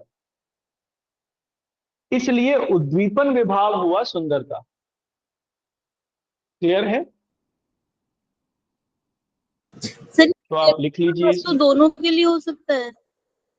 हाँ जी, ये दोनों के लिए हो सकता है। नायक के मन में नायिका के लिए हो सकता है, नायिका के मन में नायक के लिए हो सकता है। सर जैसे फर्स्ट वाला था अविलंबन, तो उसमें वो अवलंबन है जो जिनकी वजह से रति उत्पन्न होती है। तो रति किसकी वजह से उत्पन्न होगी? क्या नायक और नायिका के बिना उत्पन्न हो जाएगी? रति नायक और नायिका के मन में ही उत्पन्न होगी ना, उनके बिना तो हो नहीं सकती है। आलंबन माने मुख्य भाव। तो इसलिए रति जो है, रति का जो मुख्य भाव है वो मतलब आलंबन विभाव जो हुआ वो रति का मुख्य विभाव हुआ, यानी नायक और नायिका। अब नायक नायिका के मन में भी ये कैसे उत्पन्न हो रहा है? तो वो होगा उद्दीपन। यानी दिमाग में या बुद्धि में किसी चीज को देखा, मन में एक चेष्टा हुई, और उस चेष्टा ने क्या किया? रति को मजबूत कर दिया। रति उत्पन्न तो हो गई थी नायक और नायिका के मिलने से, लेकिन उद्दीपन ने उसे और मजबूत कर दिया। क्लियर है? अब जैसे एक एग्जांपल ही देके समझाऊं।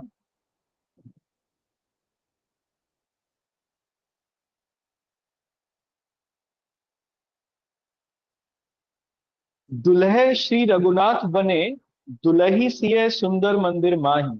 अब ये सीता और राम की बात हो रही है। राम को रूप निहारती जानकी, कंकन के नग की परछाई।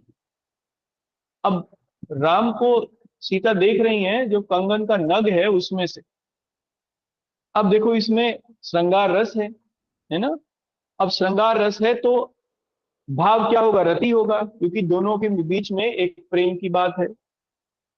अब इसमें प्रेम आया, लेकिन प्रेम या रति कब आई? तो रति आई जब नायक और नायिका दोनों एक जगह मिले या मिले, तो दैट इज आलंबन विभाग। यानी जब राम और सीता एक जगह होंगे या राम और सीता दोनों मिलेंगे तभी रति उत्पन्न होगी। लेकिन अब इसमें ये तो हो गया आलंबन। उद्दीपन क्या है? उद्दीपन इसमें होगा अब जब राम को देखा उन्होंने, उनकी जो छवि थी उससे वो इतनी ज्यादा बेसुध हो गई, याते सबे सुधि भूल गई कर, टेक रही पल टारत नाही। जब राम को देखकर वो सब सुधि भूल गई और अब एक टक लगाए वो देखी जा रही हैं, पलक नीचे वो कर ही नहीं पा रही। तो अब राम का उन्होंने जब उनकी सुंदरता को देखा या राम को देखा तो फिर वो सब भूल गई। अब राम की सुंदरता जो है दैट इज उद्दीपन। ठीक है,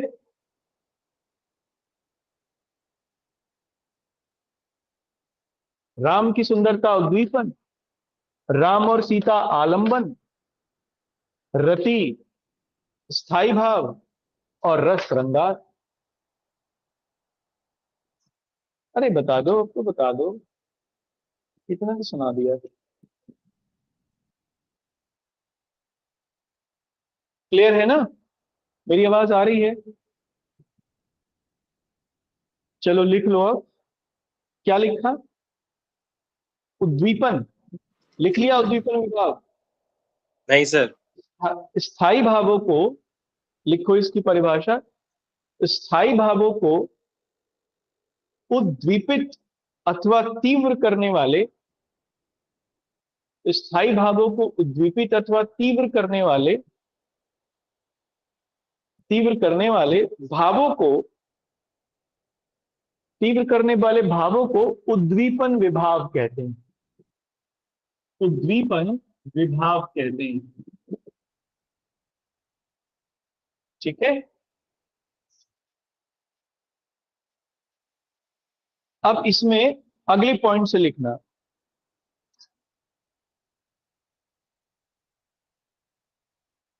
देखो, विभाव का सबसे महत्वपूर्ण, विभाव सबसे महत्वपूर्ण होते हैं क्योंकि ये किसी रस की उत्पत्ति करने में सबसे महत्वपूर्ण भूमिका निभाते हैं। क्यों? क्योंकि इनके बिना स्थायी भाव उत्पन्न नहीं होता है। तो आप ये इसमें नोट करके लिख लीजिए। विभाव किसी रस की उत्पत्ति में, विभाव किसी रस की उत्पत्ति में सर्वाधिक महत्वपूर्ण भूमिका निभाते हैं। सर्वाधिक महत्वपूर्ण भूमिका निभाते हैं क्योंकि क्योंकि विभावों के बिना, क्योंकि विभावों के बिना स्थायी भाव की उत्पत्ति नहीं हो सकती। स्थायी भाव की उत्पत्ति नहीं हो सकती। ठीक है, मुझे ये बताओ, अगर राम सीता ना हो तो क्या रति उत्पन्न होगी दोनों के बीच में? सर नहीं। हाँ, दैट्स इट, नहीं होगी। रति उत्पन्न होने के लिए जरूरी है कि नायक और नायिका हो। तो जब नायक और नायिका होंगे तो वही आलंबन विभाव कहलाएगा। और जब नायक और नायिका एक दूसरे को देखकर आकर्षित होंगे तो तभी उद्दीपन विभाव होगा। आकर्षण उद्दीपन विभाव होता है। आकर्षण किसी भी तरीके का हो सकता है। तो आकर्षण, अट्रैक्शन, ये एक उद्दीपन विभाव। क्लियर है? अब श्रृंगार रस में है ये, अलग अलग रसों में अलग अलग हो सकता है। वो मैं लिखवा दूंगा किसमें कौन सा है, ये सब हम लोग लिख लेंगे आगे। नेक्स्ट लिखना इसमें अनुभाव। अनुभाव अगला लिखना। ठीक है, अनुभाव, इसको समझो, एक सीक्वेंस में समझो। देखो, रस की उत्पत्ति हुई स्थायी भाव से, और स्थायी भाव बना विभाव से। जो विभाव को मजबूत करने वाला हो उसे ही हम लोग अनुभाव कहते हैं। विभाव को पुष्ट करने वाला अनुभाव कहलाता है। ठीक है, जैसे मान लो आकर्षण अगर सीमित है, लिमिटेड है, कम समय के लिए है, तो फिर अब आकर्षण क्या था? विभाव था एक। मान लो ये कम समय के लिए है, तो फिर रति भी जो होगी, यानी स्थायी भाव जो रति है, वो भी कम समय के लिए होगा, सीमित होगा। और इसलिए रस भी जो होगा, श्रृंगार रस जो होगा, वो भी सीमित होगा। लेकिन अगर विभाव,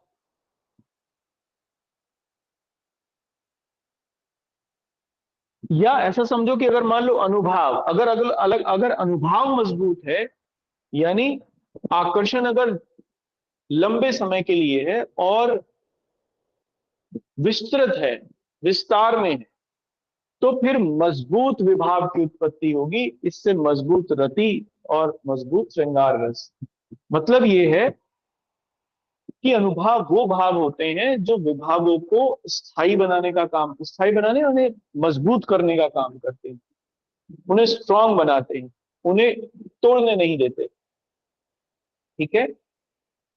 जैसे राम और सीता के इसी संवाद में दोनों के प्रति आकर्षण, दोनों का एक दूसरे के प्रति आकर्षण, और आगे फिर उनका साथ साथ जीवन जीने की जो उनकी इच्छा है, ये स्थायी भाव है, तो वो फिर अनुभाव कहलाएगा। ठीक है? पहले इसकी उदाहरण, पहले इसका ये लिख लो, परिभाषा लिख लो, फिर इसको उदाहरण से समझते हैं। परिभाषा लिख लो आप इसमें पहले। रस की उत्पत्ति को, रस की उत्पत्ति को मजबूत करने वाले भाव, रस की उत्पत्ति को मजबूत करने वाले भाव, मजबूत करने वाले भाव अनुभाव कहलाते हैं, अनुभाव कहलाते हैं। ठीक है? जैसे उदाहरण लिख लीजिए, श्रृंगार रस में श्रृंगार रस में अनुभाव क्या क्या होगा? देखो, श्रृंगार रस में स्थायी भाव क्या है, ये बताओ। श्रृंगार रस का स्थायी भाव क्या है? सर रति। रति। रति, प्रेम। ठीक है?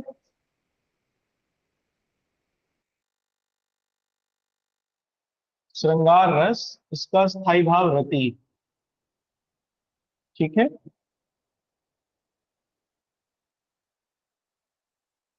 अब इसमें विभाव कौन कौन से हुए? तो विभाव एक तो हो गया नायक और नायिका, क्योंकि ये तो होंगे ही, और एक हो गया दोनों के बीच में आकर्षण, आकर्षण। ये उद्दीपन का काम करेगा, ये उद्दीपन विभाव हो गया, है ना? अब आकर्षण कब हुआ? आकर्षण तब हुआ जब दोनों ने एक दूसरे को देखा।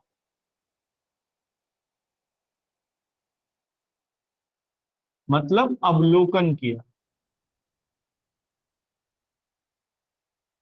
तब आकर्षण हुआ। इसलिए अवलोकन जो होगा इसमें, वो अनुभाव होगा, क्योंकि अवलोकन ने आकर्षण को जन्म दिया और दोनों के बीच में उद्दीपन विभाव की उत्पत्ति हुई। इस आकर्षण ने रति को मजबूत कर दिया, रति को स्थायी भाव जो सोया हुआ था उसे जगा दिया, और फिर श्रृंगार रस की उत्पत्ति हुई। क्लियर है? तो इसका उदाहरण लिख लो आप। अवलोकन,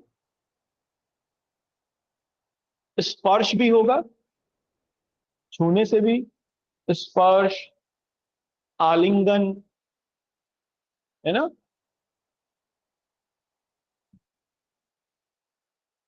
ये सब इसमें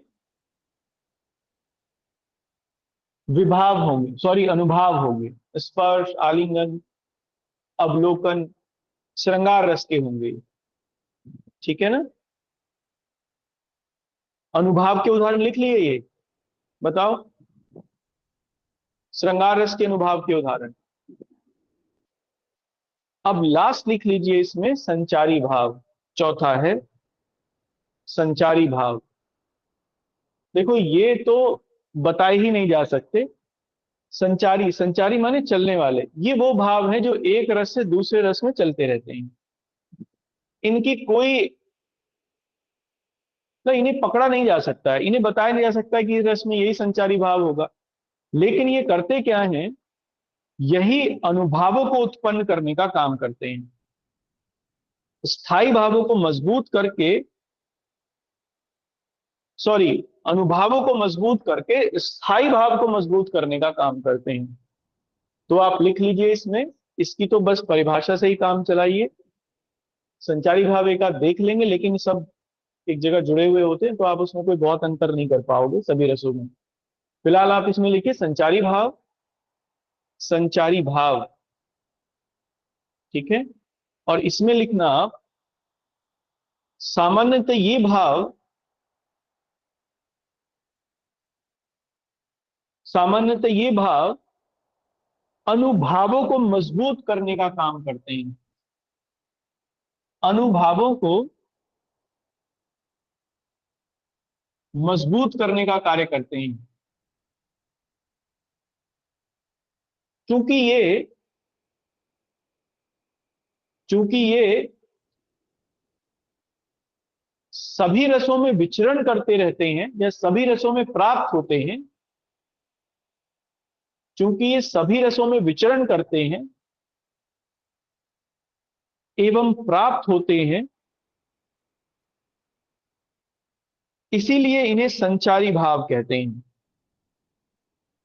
इसीलिए इन्हें संचारी भाव कहते हैं। ठीक है? और भरत मुनि ने नाट्य शास्त्र में इनकी संख्या 33 बताई है, 33। तो इसलिए कोई मतलब नहीं है इनके बारे में लिखने का, या बस कुछ मोटी बातें नहीं समझ लीजिए, लिख लो इसे। तो भरत मुनि ने अपने नाट्य शास्त्र में, भरत मुनि ने अपने नाट्य शास्त्र में इनकी संख्या 33 बताई है।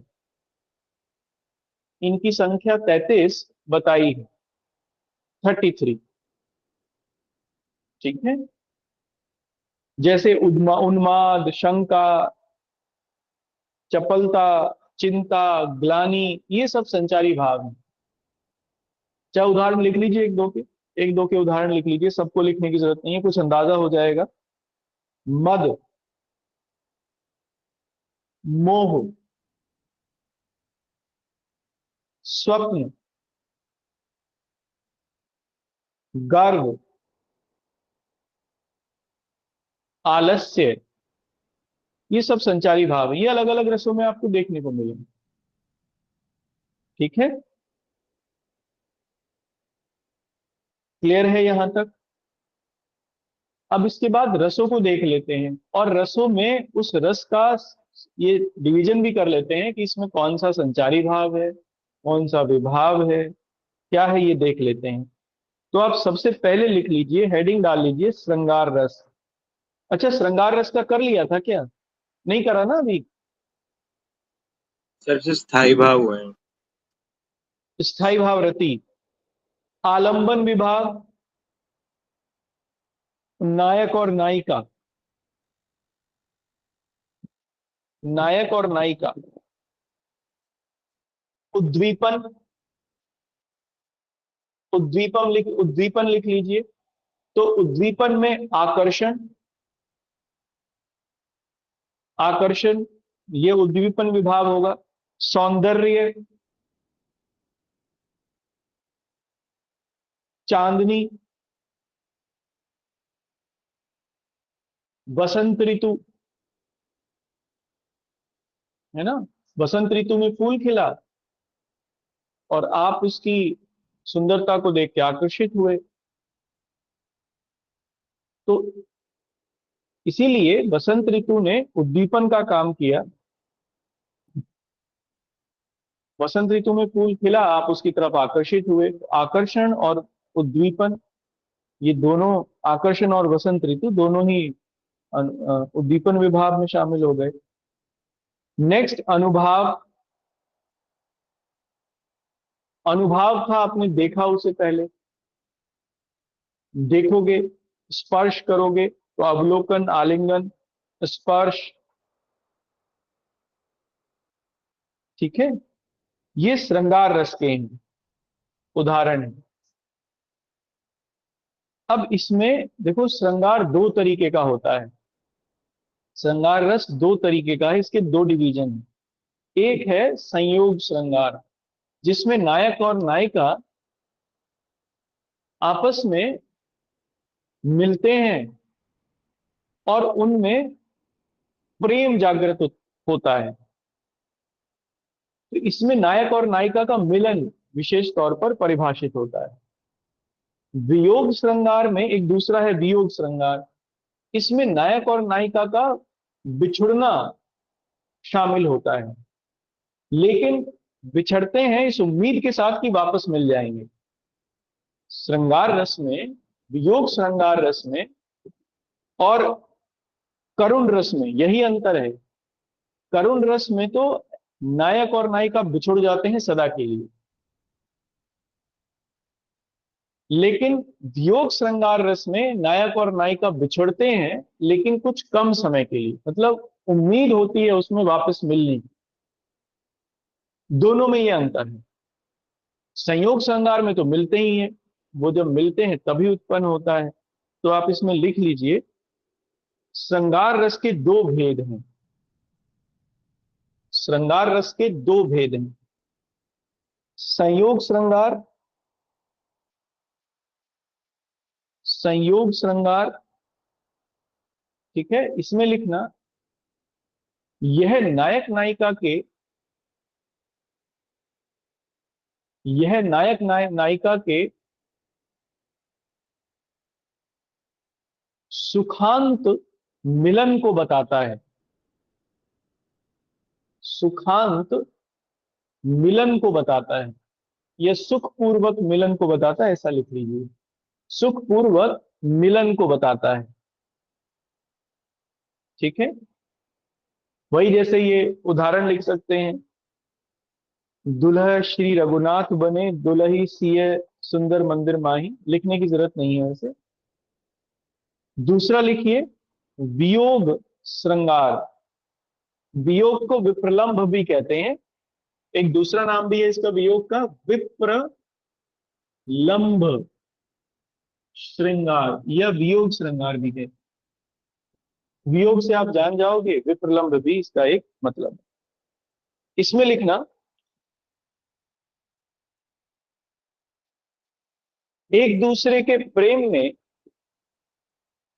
एक दूसरे के प्रेम में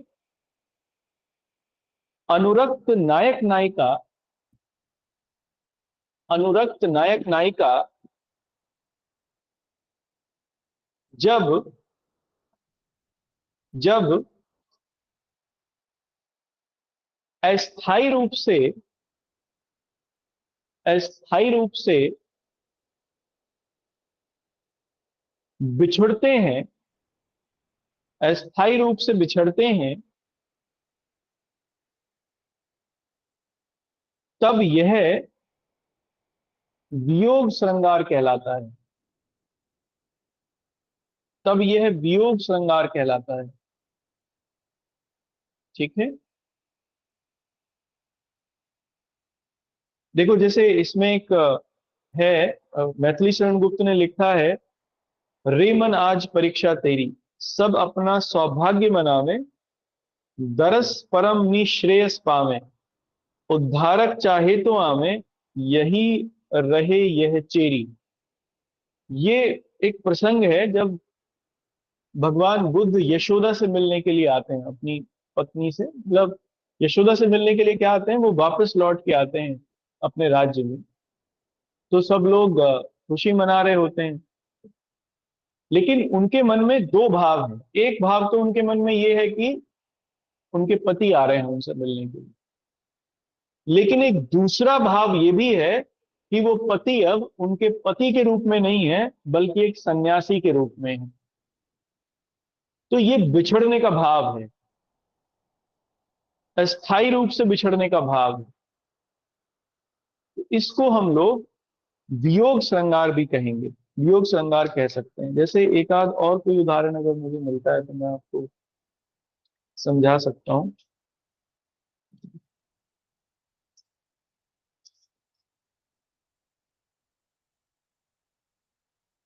केहू राम वियोग सब सीता,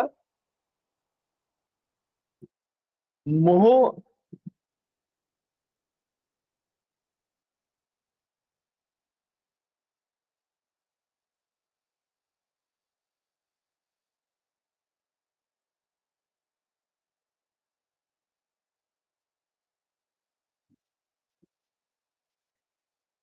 ये राम, ये सीता का, इसमें सीता कह रही है जब वो लंका चली गई, तो लंका उनको लेके चला गया रावण, उस समय है, उसका वर्णन है ये।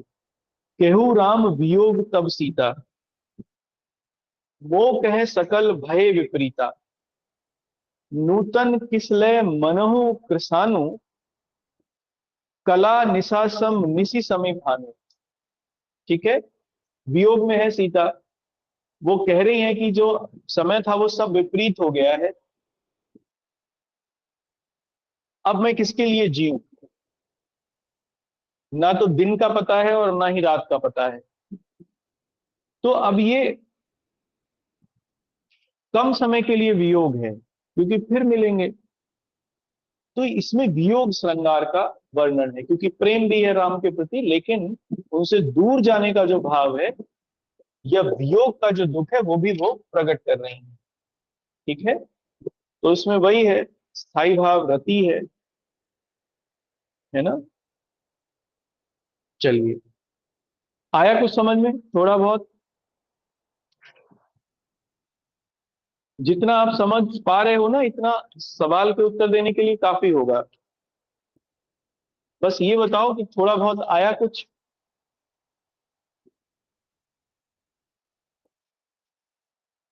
सर उद्दीपन हाँ, और अनुभव थोड़ा मिक्स हो रहा है। उद्दीपन और अनुभव। अनुभाव। हाँ जी सर। उद्दीपन और अनुभाव मिक्स हो रहा है, कैसे बताओ?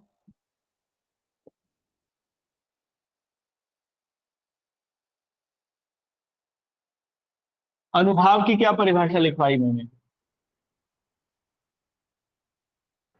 रस की उत्पत्ति को मजबूत करने वाले भाव अनुभाव कहलाते हैं। ठीक है, और उद्दीपन क्या है? जो स्थायी स्थायी भाव को भाव। मजबूत करे, है ना, स्थायी भाव को जो मजबूत करे वो उद्दीपन है। और अनुभाव क्या है? जो रस को मजबूत करने का काम करे या रस को उत्पन्न करने का काम करे, यही है ना। जी सर। इसमें क्या वो है, देखो एक जगह रस है, एक जगह अनुभाव है।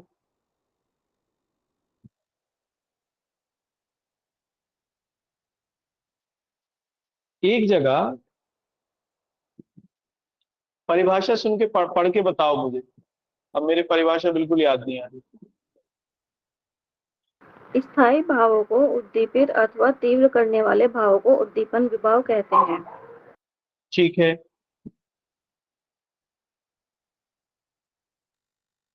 तो कंफ्यूजन कहाँ है? सर एग्जाम्पल से कंफ्यूजन हो रहा है। एग्जाम्पल में कहाँ कंफ्यूजन है, ये भी तो बताओ। जैसे आपने बताया था कि नायक नायिका वाला एग्जाम्पल। हम्म, तो उद्दीपन क्या होगा उसमें? उनका भाव। देखना, एक दूसरे के प्रति आकर्षित होना, बताओ। जी सर।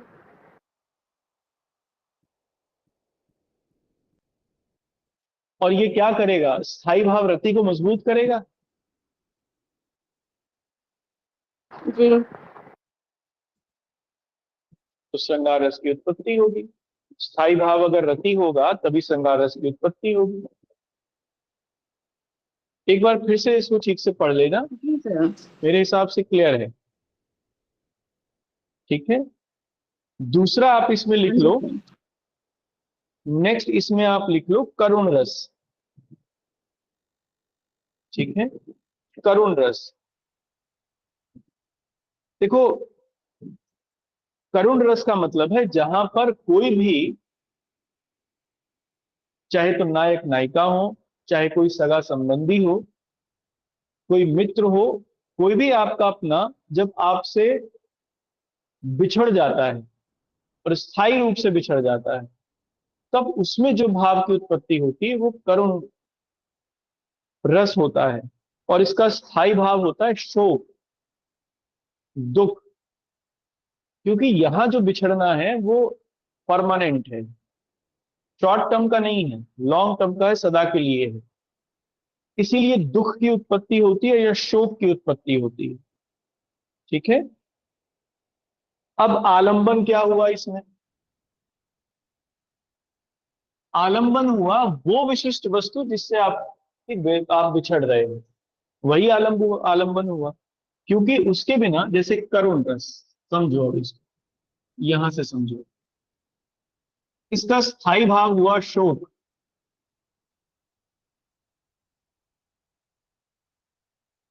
अब ये कब उत्पन्न होगा? जब आप बिछड़ रहे हो किसी से। ठीक है, आप बिछड़ोगे किसी से, बिना किसी के बिछड़े आपसे दूर हुए शोक उत्पन्न मन में नहीं होगा। तो इसका विभाव हो गया, आलंबन विभाव हो गया वस्तु अथवा व्यक्ति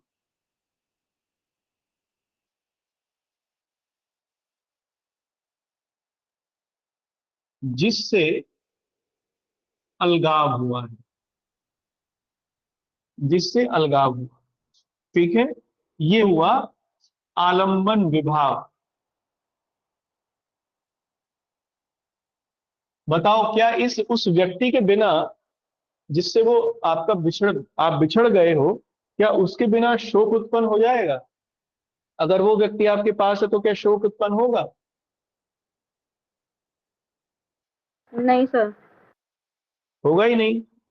तो फिर स्थायी भाव की उत्पत्ति नहीं होगी। इसलिए आलंबन विभाव वो भाव होता है जिससे स्थायी भाव की उत्पत्ति, जिस कारण से स्थायी भाव की उत्पत्ति है। ठीक है, अब उद्दीपन क्या हो सकता है? मान लो किसी की मृत्यु हो गई है, तो दाह संस्कार, इसको देखकर आपको ये पूरा एहसास हो जाएगा कि अब आप बिछड़ चुके हो, दाह संस्कार। ठीक है, दूसरा, बिछड़ने वाले व्यक्ति का कोई चित्र या कोई उसकी याद,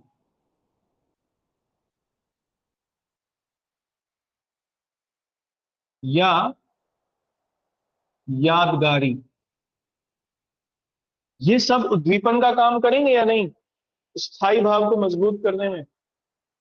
मान लो आप किसी से बिछड़ गए हो और आपने उसका चित्र देखा, तो आपके मन में तुरंत दुख उत्पन्न होगा या नहीं होगा? हाँ जी सर। तो ये हुआ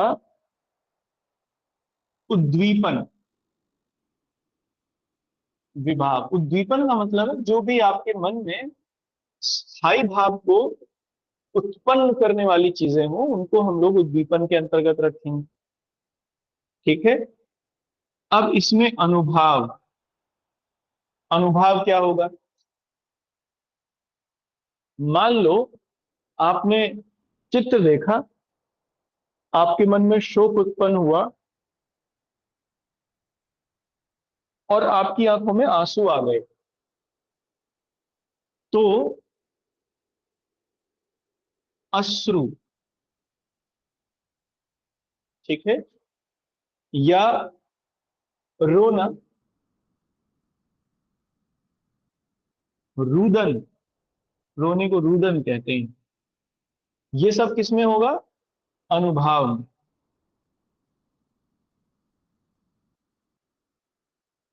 क्लियर है? ये करुण रस का है सब। बताओ, क्लियर हुआ?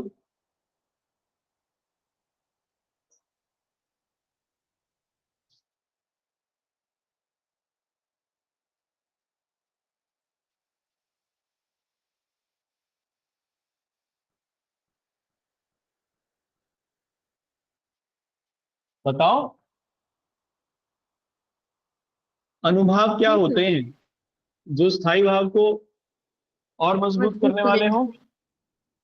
तो जब आप रोगे, आंसू बहाओगे, तो शोक और मजबूत होगा या नहीं? ये प्रकट होगा या नहीं कि आप रो रहे हो, मतलब आपके मन में दुख है, शोक है। ठीक है, फिर समझो।